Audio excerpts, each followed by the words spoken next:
I keep the morning checklist folded in my back pocket. The paper is soft from sweat and diesel mist.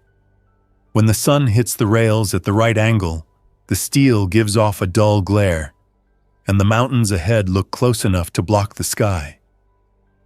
I run my hand along the side of the lead locomotive and feel grit under my palm. The engine idles low, steady, and honest. Diesel electric has a rhythm you can trust. The colony wakes in small ways. A pot clanks in the kitchen car. Boots scrape on a ladder. A door latch clicks. I listen for trouble before anyone else is fully awake. I always do. We learn the rails the hard way. First week after the fall, we tried a convoy on the interstate. Every underpass was a choke point. Every stalled truck was a barricade we did not choose. Somebody shot at us from a rest stop roof and hit the radiator on our bus. The bus died 3 miles later, and the highway turned into a trap. A switchman with a nervous laugh told me the yard was untouched because everyone figured trains were done forever. He handed me a ring of depot keys and said, "If you can start one, you can go anywhere." He was right. A locomotive is a factory on wheels. It does not need much. It needs fuel, air, and a steady hand. I am the mechanic. My name is Jacob. I am not a leader. I am the person who keeps the lights on and the couplers locked. I scavenged steel plate and hung it on the sides of the more vulnerable cars. I bolted down solar panels on the roofs of the gondolas we converted to platforms. I built cages around cable runs using bed frames cut to lengths that matched the handrail stanchions. The razor wire sits in tight loops along the walkways and gets opened only when we park. A woman named Ruth runs the kitchen car with a strict count of beans and rice. A former conductor named Ellis runs the timetable. A kid with long arms and a steady eye named Manny watches the right-of-way from the top of the boxcar with the scout chair. He has a whistle around his neck and does not show off. If he sees something moving, he whistles once. If it is a person, he whistles twice. If it is a person in trouble, he does not whistle at all. He climbs down and gets me. We move by daylight, stop for fuel and checks, then bed down on sidings far from towns. The infected wander the ballast sometimes, slow and aimless, but the vibration of a big diesel at idle keeps most of them back, unless we make noise or show lights. We learn to black out the cars at night, and to move food between cars only under tarps. You do not draw a crowd and then act surprised. People learn to trade with us. A family on a farm hauled out cans of peaches sealed in the 1990s and asked for batteries and a shovel with a solid handle. A group in a warehouse wanted antibiotics and delivered water in clean drums. We kept a ledger, not because anyone would audit it, but because order calms minds. By the time we reached the Front Range, the air turned thin and sharp. The grades grew longer, and the locomotives worked harder. The brake shoes heated on descents and cooled with a smell like cooked dust. I checked every hose and glad hand at each stop and bled the water from the air tanks so the brakes would not stick at altitude. We started double-heading more often and kept a third unit dead in tow as insurance. The head count was 31. We slept in shifts. There was not much talk after sundown, just the steady tick of cooling metal. The day we found the other train, fog hung low in the valley below a steel trestle that looked thin from a distance and massive up close. We came around a slow curve and saw a green signal glow against rock and pine. The track split into a siding that hugged a retaining wall. On the siding, a freight sat with its nose east, headlights dim but on, engine idle going. No one moved along the ballast. No one waved. The radio was quiet. We drifted past and I could read the grime patterns on the side panels. That engine had not seen a wash bay in months. A light in the cab flickered. I did not like that at all. Ellis leaned in the doorway of my cab and said, We stop. We check. We do not assume. I nodded. We stop beyond the switch so we have an escape. Good, he said, and stepped down to walk the side as I eased the throttle back and let the train roll to a halt with a long sigh from the air. Our people moved with purpose. Manny came down from the scout chair and took a rifle from the rack, but kept the muzzle pointed at the ballast. Ruth tied a rag at her wrist and watched the tree line. No one shouted. No one ran. I grabbed the tool bag I use for first looks. Bolt cutters, pry bar, flashlight, chalk, duct tape. The flashlight beam cut through the dim of the mountain noon and showed flakes of frost clinging under a grab iron. I tapped the side of the idling locomotive with the flat of my bar. Metal answered metal with a dull ring. I climbed up and looked through the side window. The cab was empty. A jacket hung on the engineer's chair. A half-drunk soda sat in the cup holder with dust on the rim. The headlight switch was on, and the control stand throttle sat in idle. The engine notched up once on its own, then returned to a smooth rumble. No one sat at the controls. No one had for a long time. "Fuel line?" Ellis asked behind me. "Plenty of fuel left," I said. "Tanks are heavy." I checked the gauges. "Battery is charging. No fault showing." I tapped the horn lever and did not press it. I did not need echo off those cliffs announcing our presence. I shut the door without letting the latch slam. We walked the string of cars. Boxcars with doors shut and banded. A refrigerated car with the unit dark. 2 grain hoppers streaked with gray dust. A flat with a tractor chained to the deck.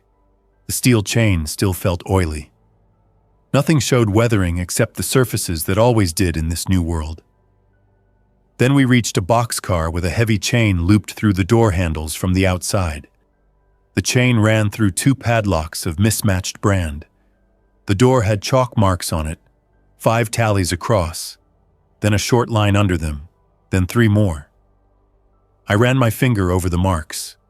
The chalk smeared, fresh enough, not days old. The steel skin of the car had dents at chest height in a line, as if someone inside had pushed hard again and again at the same spots. The dents were not new. Rust had started in the cracks. The dents were old work. The chalk was new. Something knocked. Not hard, not a slam. A steady set of taps, counted out without hurry. 5, then a pause, then 3. The sound came from the far wall, not the door. The noise ran through the car wall into my bones and made my hand loosen on the bar. I raised the flashlight and pointed it along the seam to see if something stuck out. Nothing did. Manny held the light on the floor gap. No shadows showed under the door. Ellis whispered, "We call out." "Careful with names," Ruth said quietly. "We do not promise help until we know what we are promising." I took a breath I did not count and spoke into the door. "We hear you. We are not here to harm anyone. If someone is alive in there, answer so we can understand." I kept my tone even, no tremor, no threat. From the other side came a voice, a man, hoarse. "Chainstays, chainstays." Then another voice, a woman, closer to the door. "Do not open. We chained it for a reason." Something bumped the far wall again, measured, as if a person tested a fence to see if it still held. "How many inside?" Ellis asked. 2, the woman said. "Crew, we are all that is left." "What is outside the door?" I asked. "Not outside," the man said. "Between." He coughed, a dry scrap of sound. "We put it between cars. It will not fall." I looked up at the roofline and then down at the trucks and coupler. Boxcar after boxcar. The knocking came from the far end of this car's box toward the next coupling, I crouched and looked into the coupler pocket where the knuckles bite and hold. No movement. Grease was old and thick. I stood and put my ear to the steel. The taps came again. Same count, 5 and 3. Purposeful, I stepped back. "We should split the consist," I said to Ellis under my breath. "Cut the cars at that end. The knocking is a location, not a ghost."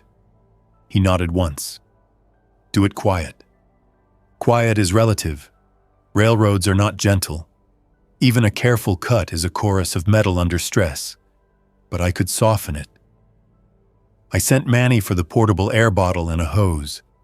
I bled the line slow and used the clamp to hold the angle cock halfway. I put chalk marks on the ballast where the drawbars lined up. I spoke every step out loud so no one would rush or repeat my move. The crew inside kept repeating the same line in different words. "Do not open, do not unchain, do not feed it." Feed what? I wanted to ask, but I did not. The logic of this world had narrowed. If someone told me not to open a door that he had chained himself, I respected that process until I understood the edge case that made him break it. When the slack came out, I pulled the pin and freed the knuckle.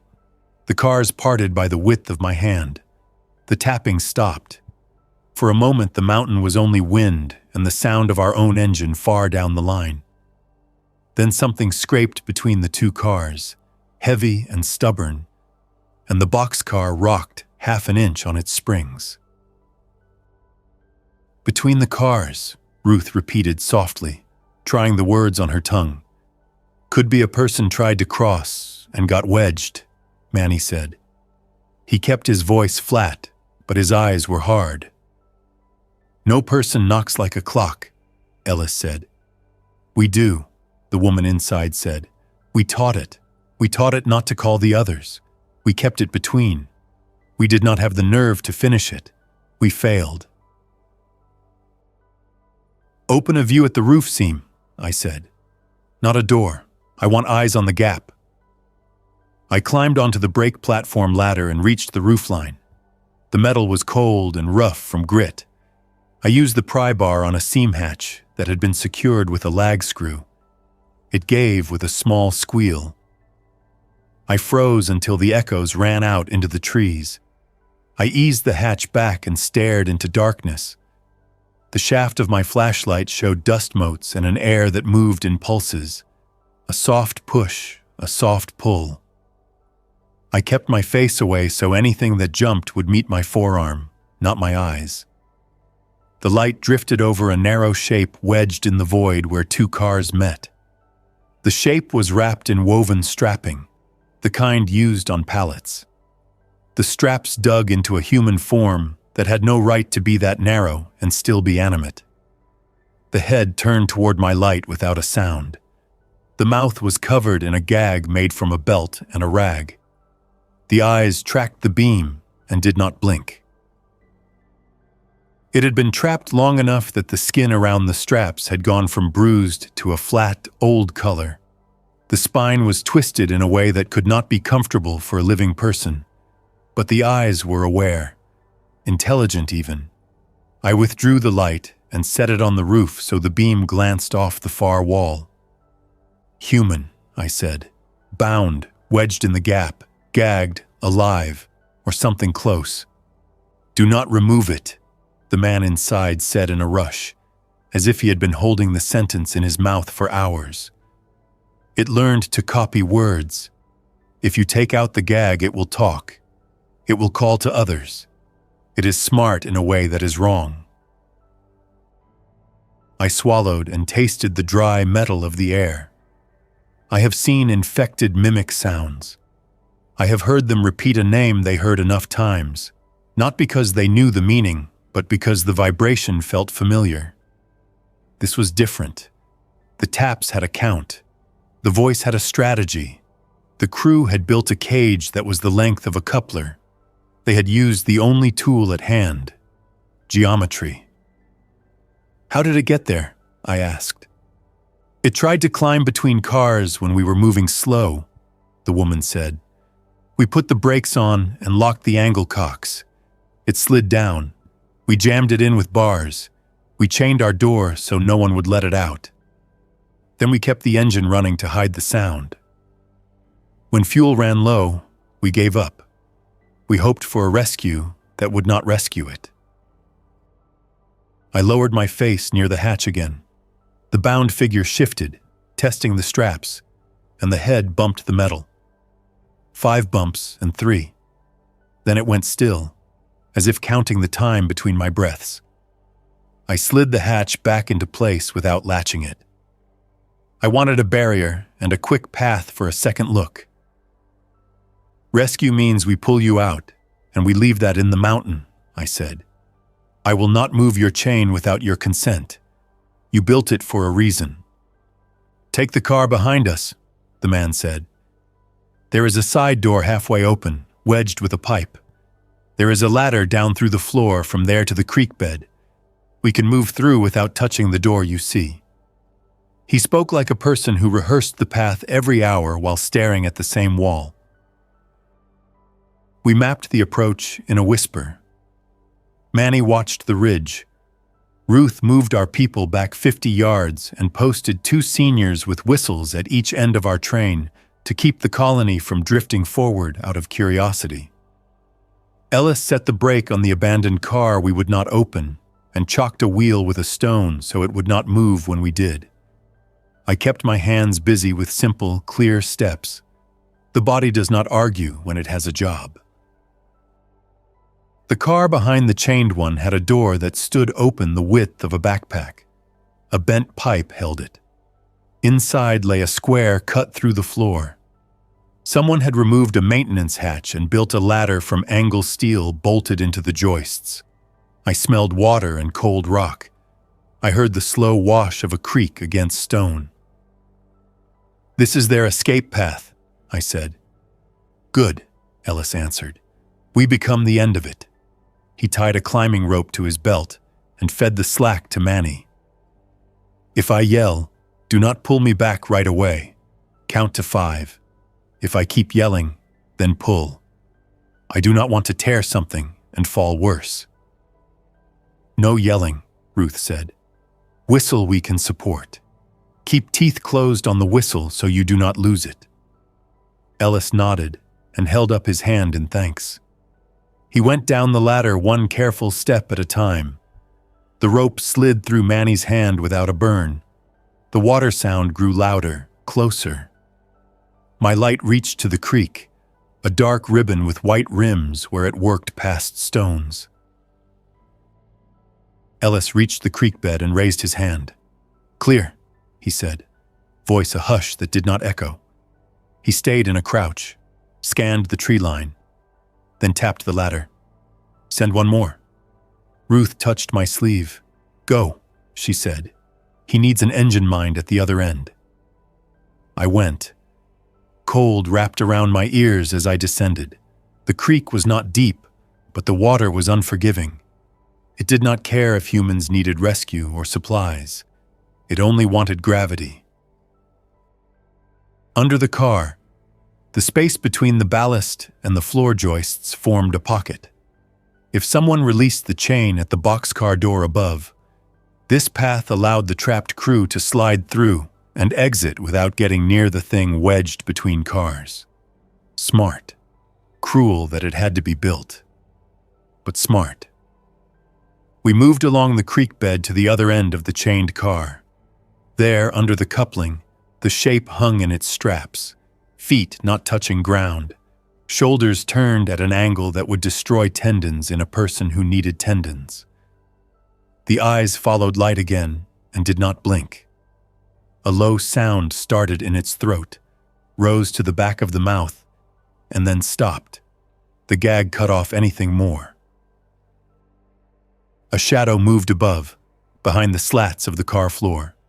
A hand gripped a crossbar from the inside. The woman spoke, voice low through the floor. We will come down one at a time. We will not touch the straps. We will step around. If it swings, we will wait. Copy, Ellis said. The man came first, mid-40s, rail thin, beard cut with a knife. He kept his hands visible. He climbed down the ladder without rushing. When he reached the creek bed, he stepped away from the gap and did not look up. Then the woman, younger, right ear torn at the edge, healed hard. She looked me in the eye so I would not look at the thing in the straps. She knew about focus as a tool. Smart. "Thank you," she said. "We debated every day. We could not finish it. We will not judge you if you can." "I am not a judge," I said. "I am a mechanic. I fix motion. Sometimes that means stopping motion." I looked up at the straps again. "We need to go," Ellis said. He meant every reason the world now gave. Noise draws company. Fuel burns while talk wastes it. Courage cools if you stand still too long. We moved the crew under our cars into the creek shade, then back up a different ladder we had installed months ago as a habit.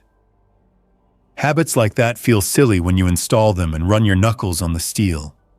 They feel holy when a day arrives that needs them. Once the crew stood on our deck, I put them behind Manny and Ruth and then returned to the gap. "You want to cut it down?" Ellis asked. I stared at the straps. The eyes watched. The thing stopped making sound and matched my breaths again, as if it knew silence worked better than pleading. My jaw clenched and unclenched. I spoke without looking at my own people. "We are going to move. If we leave it wedged, it could pull free the moment the cars shift. If it falls, it will follow the rails toward town, sound, or smell. If it stays gagged, it might starve. If it wriggles free, it will hunt. The choice is between a risk now and a risk when we cannot see it later." Ruth said, "A living risk you can look at has fewer surprises than a vanished risk." Ellis nodded once. He knew I had already made the calculation. "Stand back," I said. "If it drops, I do not want anyone in its path." I took out the bolt cutters. I gripped the lower strap first. If I cut the top, it could fall uncontrolled. I wanted to bind it to the fall, so the weight would do some work for me. I adjusted the gag so it would not slip during the fall. The eyes followed my hand. The jaw worked under the leather. I cut the lower strap. The body swung. The shoulders creaked as the joints protested what was coming. The head hit the far wall and left a dark mark. The sound was not a cry, more a grunt from air being squeezed. I cut the side strap. The body twisted. When I cut the last strap, the weight dropped. I stepped away and let gravity hold court. It hit the creek bed hard and rolled to a knee. The gag stayed. The eyes found me with clear intent. It moved in bursts, not smooth. The limbs worked without grace, but with a kind of problem-solving that comes from repeated attempts. It braced an elbow on rock to push up. I stepped in and swung the pry bar with both hands, not to crush, but to pin. The flat end thudded into the collarbone and drove the body back against the coupling. I put my boot on the bar and leaned my weight. It did not scream.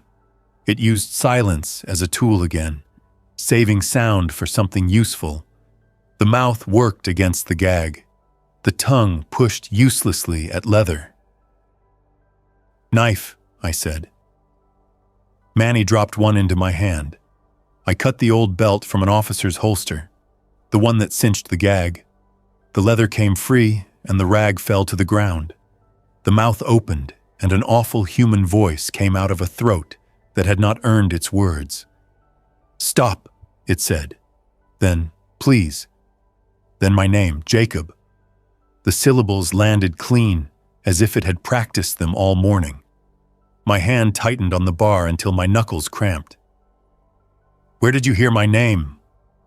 "Your crew said it," it answered. "Man on roof, girl at end. Ruth, Manny, Jacob." It smiled without humor or relief. It smiled because it knew what smiling did to people. "Others?" I asked. I kept my voice flat, as if asking the temperature of a pot.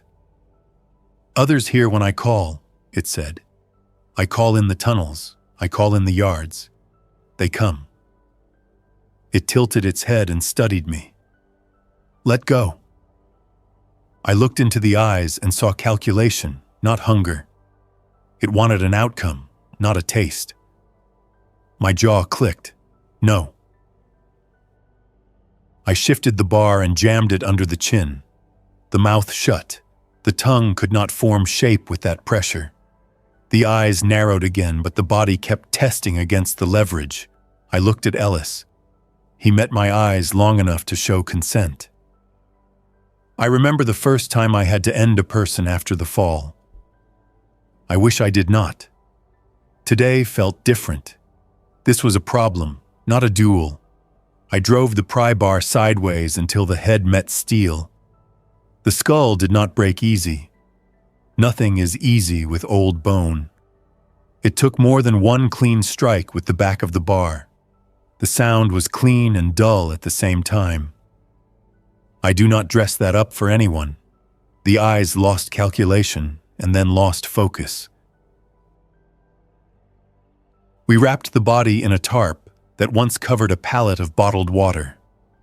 We did not drag it far. The creek took it around a bend where the current slowed. We would bury it when we found soil soft enough to receive a shovel. The two rescued crew stood a dozen yards away and did not speak. They knew what relief costs. Ruth squeezed my shoulder once as I washed the bar in the creek. She did not say thank you. I did not want one. By the time we climbed back to the deck, the sun had slid behind the ridge and the light went from steel to slate. We moved the old crew into our medical car. Rosa, our nurse, checked pupils and pulses with the touch of a person who worked long nights before the world flipped. The man had a fever that was not high enough to panic anyone. The woman had bruises on both arms in the shape of chains. Rosa gave them water and a strict order to sip and not gulp. In the cab, I shut down the abandoned engine. It felt wrong to leave a prime mover running without a person to listen to it. I pulled the control handle to off, let the RPM wind down, then clicked the battery to isolate. The headlight died. The silence felt big and thin at the same time. Ellis threw the switch to line the siding back to main. He moved with the unremarkable grace of a person who had done this work for decades. He did not need a panel or a digital display to tell him if the points aligned. He looked, then he confirmed, then he locked. We recoupled to our consist and built air pressure slow to keep from startling anyone in the tree line. I did a final walk around with the flashlight low, not high, so the beam hit wheels and not faces. I checked the chalk marks I had made earlier to confirm the drawbars had not slipped. I tested the radio with one click and waited for Ellis to answer back with two. We did not speak in long strings anymore. We kept words for when they mattered. As we rolled west into the first grade, the mountain closed in around the cab and the sky sank to a ribbon between pine and rock. I eased the throttle and felt the drawbar strain as the weight pulled against the lead unit. The wheels found grit and bite. The cars behind settled into a traveling hum that I had learned to love. When you run a moving colony, you do not aim for speed. You aim for rhythm. If rhythm holds, people rest. If people rest, judgment improves. If judgment improves, you get to try again tomorrow. Night found us on a siding cut into a horseshoe curve above a narrow river.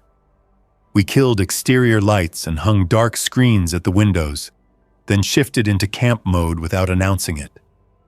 Manny posted with binoculars and a blanket that did not reflect. Ruth measured out beans and rice with a metal cup that had a dent in one side. kids from the families that joined us months ago sat cross-legged on a rug bolted to a boxcar floor and played cards by lantern light. No one laughed loud. No one dragged a chair. Quiet is not fear.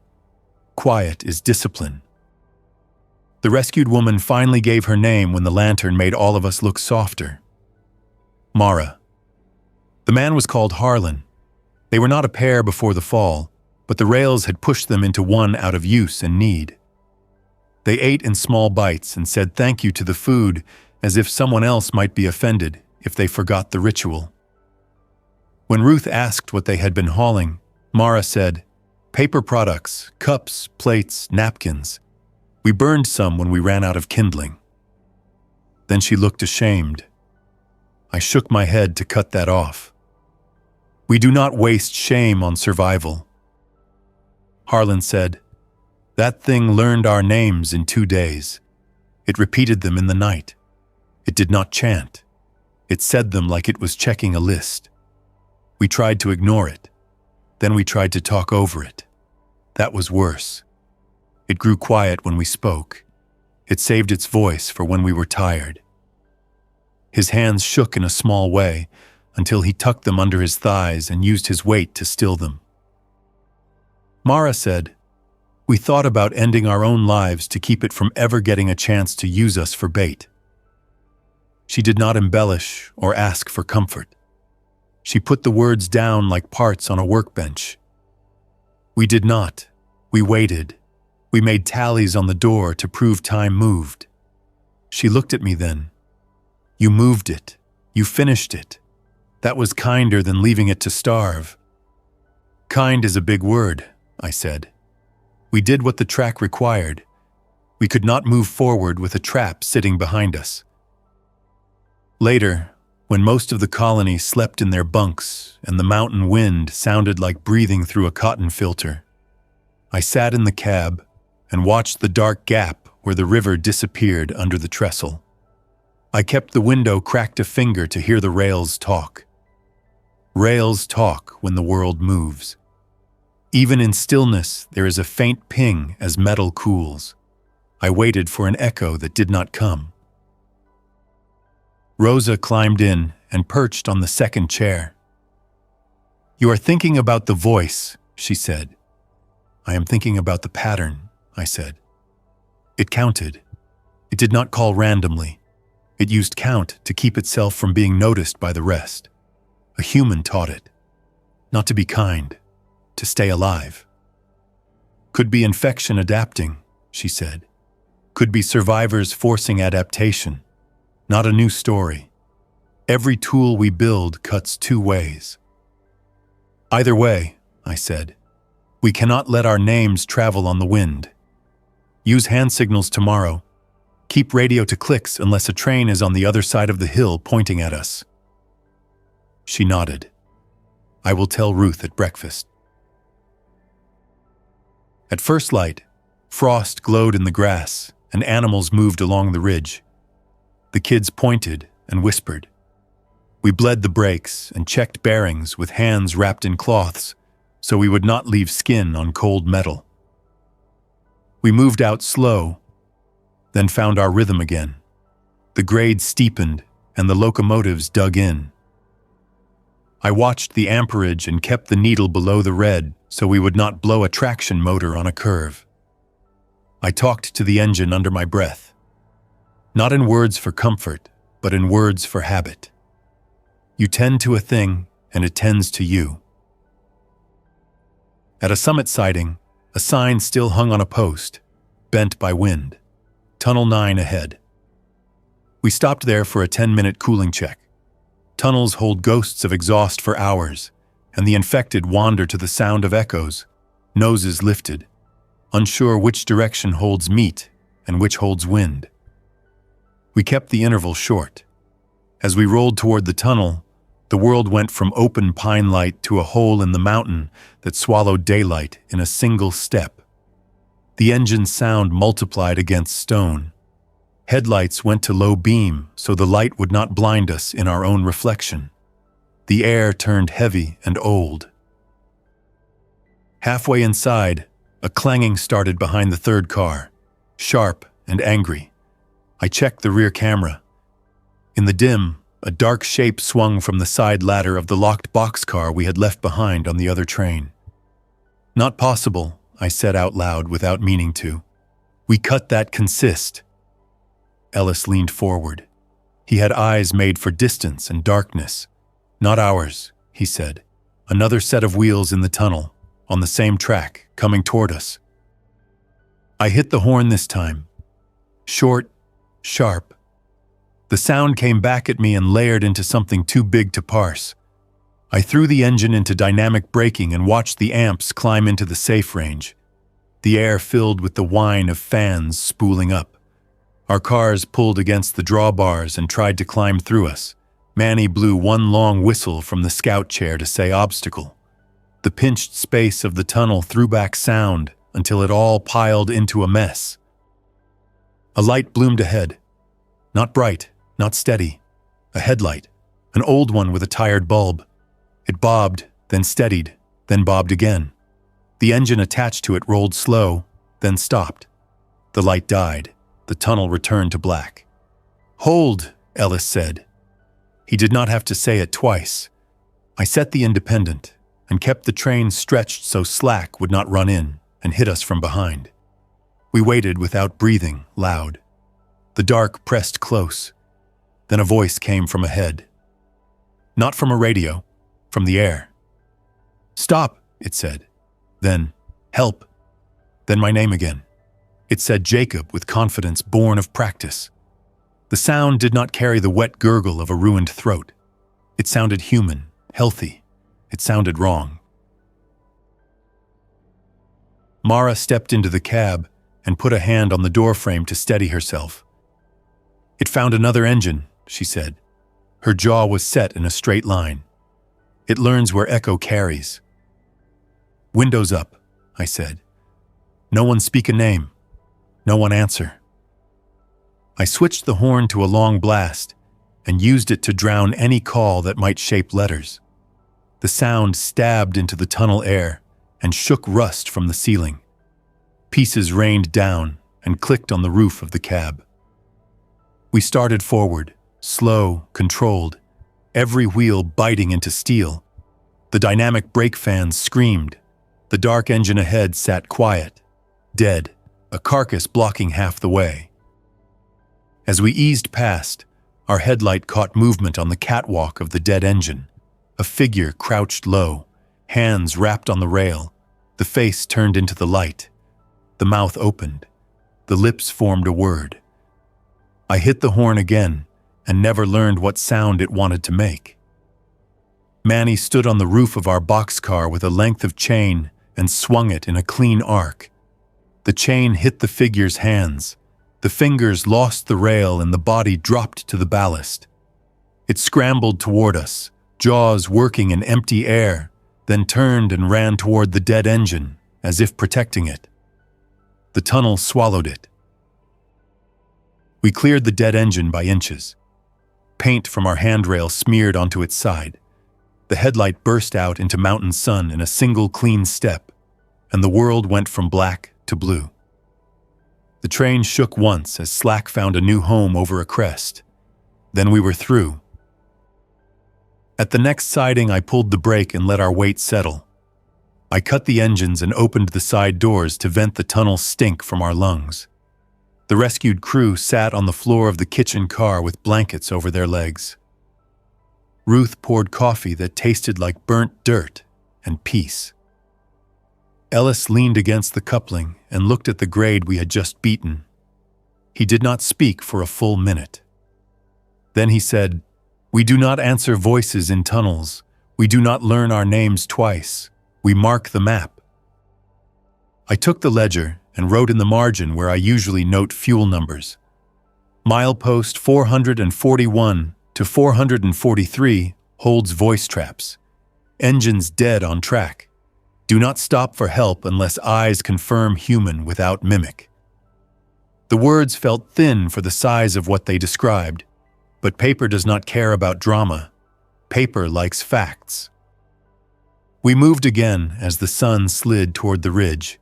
and the shadows grew into long stripes across the rails. The colony settled into the clatter and the sway. Manny lowered the chain and rolled his shoulders to work out the tension. Ruth set aside an extra portion for Mara and Harlan. The kids put their cards away without being told. The mountain air cleaned the taste of tunnel from our mouths. Nothing knocked from the other side of any wall. Not that day. At dusk, we found a siding above a small town pinned to a valley floor. The town had one main street and a grain elevator that looked solid enough to shelter a family, but not our whole train. We parked with the engines pointed outward so we could leave without a long reverse. I pulled the battery cut off so there would be no accidental light. Ellis posted a watch rotation. Rosa checked everyone for small wounds they might not admit out of pride. Pride is a quiet killer. She knows that and presses anyway. After the last checklist, I took a chair on the roof of the reinforced flat we use as a meeting deck. The sky above the ridge was crowded with stars that did not flicker. I could hear water in the distance and a fox bark that sounded out of place in this new world. Mara climbed the ladder and sat on the deck at my feet, her back against a coil of rescue rope. She did not ask to sit. No one asks anymore. People just find space and see if it holds. If you had not come, she said, we would have run the engine until it drinked the last diesel and then tried to walk in the morning.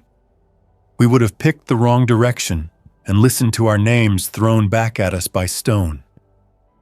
We would have given those names too much power.